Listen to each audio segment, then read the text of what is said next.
بسم اللہ الرحمن الرحیم اقترب للناس حسابهم وهم في غفلة معرضون صدق اللہ العظیم اللهم صل على سيدنا ومولانا محمد وعلى آل سيدنا واصحاب سيدنا ومولانا محمد وبارك وسلم۔ محترم مکرم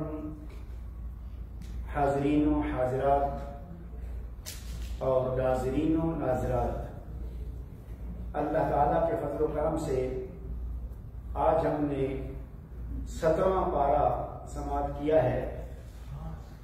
17ویں پارے کا آغاز سورہ انبیاء سے ہوتا ہے اور اس کی دوسری سورت جو ہے وہ سورہ زلزلہ ہے۔ سورہ انبیاء کا آغاز بھی قیامت کے حوالے سے ہے اور سورہ زلزلہ کا آغاز بھی قیامت کے حوالے سے ہے۔ سورہ انبیاء، اس میں اللہ کریم نے اکثر انبیاء کرام کا ذکر فرمایا ہے اور تمام انبیاء کرام کے بعد آخر میں حضور نبی کریم صلی اللہ علیہ وآلہ وسلم ہمارے آقا و مولا کا ذکر فرمایا ہے وَمَا أَرْسَلْنَاكَ إِلَّا رَحْمَةً لِلْعَالَمِينَ، کہ اے میرے محبوب، ہم نے آپ کو سراپائے رحمت بنا کر بھیجا ہے۔ سورہ انبیاء کا آغاز اقتربت الساعة وانشق القمر اقترب للناس حسابهم وهم في غفلة معرضون، لوگوں کے لیے ان کے حساب کا وقت قریب آ پہنچا مگر وہ غفلت میں پڑے تاک سے منہ پھیرے ہوئے ہیں۔ اب وہ سلسلہ جو اللہ کریم نے سیدنا آدم علیہ السلام سے سیدنا عیسیٰ علیہ السلام تمام انبیاء و رسل بھیجنے کا شروع کیا تھا، کسی کو کسی ایک قوم کے لیے، کسی علاقے کے لیے، کسی قبیلے کے لیے بھیجا اور انہوں نے اپنے اپنے زمانے میں آ کر دعوت و تبلیغ فرمائی، اور آخر میں اللہ کریم نے یہ بشارت دی کہ سارے انبیاء و رسل محدود وقت محدود علاقے کے لیے تھے، لیکن اب میں اپنا آخری رسول سراپائے رحمت جو کہ پوری کائنات کے لیے رحمت ہے وہ بھیج رہا ہوں۔ اب اس کے بعد سلسلہ نبوت اور رسالت ختم ہے۔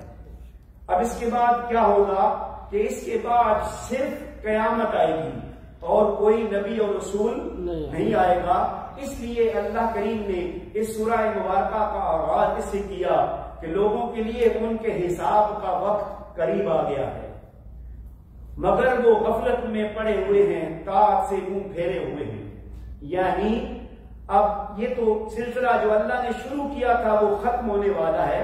لوگوں کی ہدایت کے لیے تھا تاکہ لوگ اللہ تعالیٰ کی اطاعت کریں، اس کے اوامر کی تعمیل کریں، اس کی بندگی کریں، اس کی عبادت کریں۔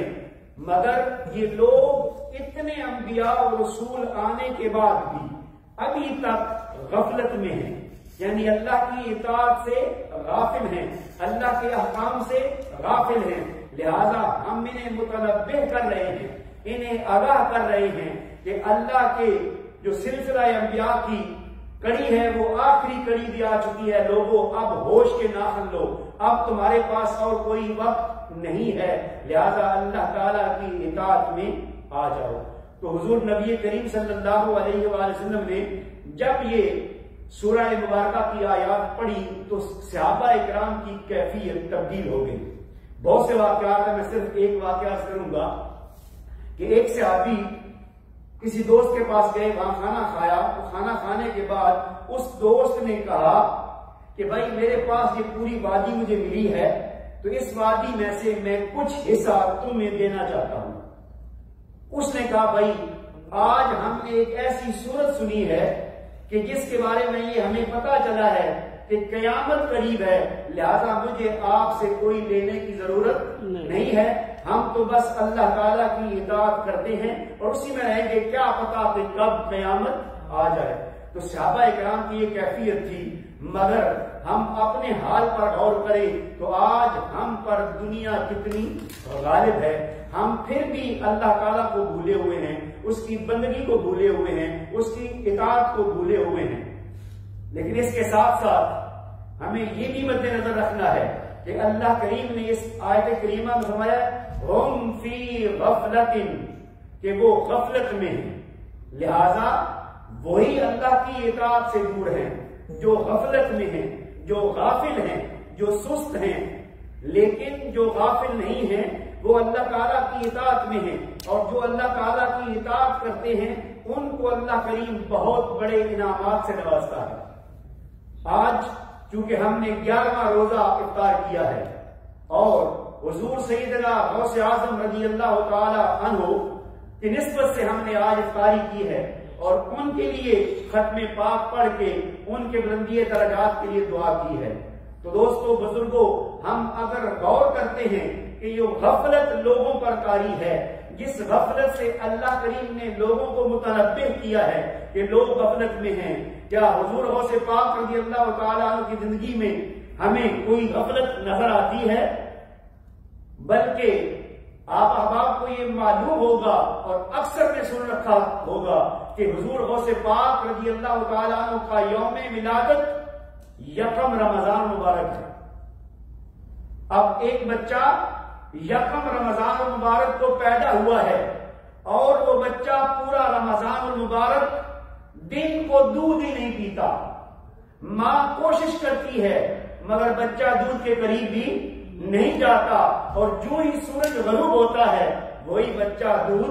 پینا شروع کر دیتا ہے. اسی طرح جو آئندہ سال آتے رہے، جب لوگوں کو پتہ چل گیا کہ سادات کے گھر میں ایک پھول ہے،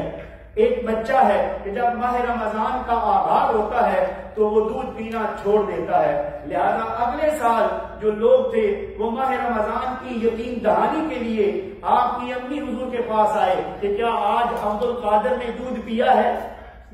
اگر عبد القادر نے آج دودھ پی لیا ہے تو پھر رمضان کا آغاز نہیں ہوا، اور اگر نہیں پیا تو پھر ہمارا بھی روزہ ہے. تو دوستو بزرگوں، جس ہستی کا پہلے دن سے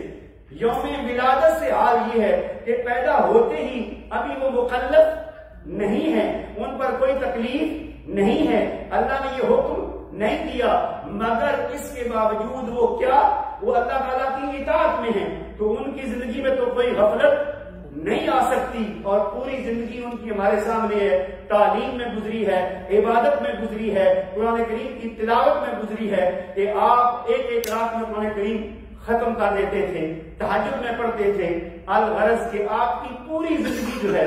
وہ اللہ تعالیٰ کی اطاعت میں گزری ہے. آخری بات کہ ہم ہر مہینے ان کا تذکرہ کرتے ہیں،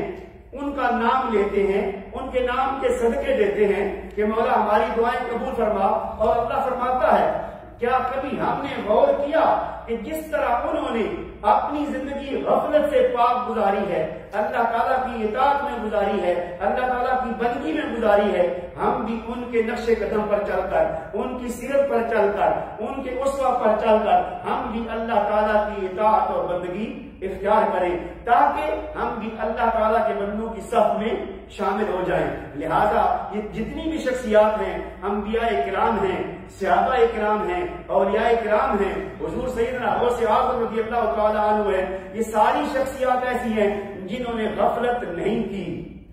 آخری کلمہ کہ جس بندے نے اس دنیا میں اللہ کی اطاعت سے غفلت نہیں کی اور اللہ اس کی زندگی میں بھی، اس کی زندگی کے بعد بھی اس سے غافل نہیں ہے بلکہ اس کو زندہ کر دیا ہے، اور آج تک ہم ان کا نام لے رہے ہیں. تو اللہ تعالیٰ ہمیں جس غفلت کا یہ ذکر فرما رہے ہیں اس غفلت سے محفوظ رکھے اور ہمیں اپنی اطاعت اور بندگی کرنے کی توفیق عطا فرمائے. وما علینا الا البلاغ المبین.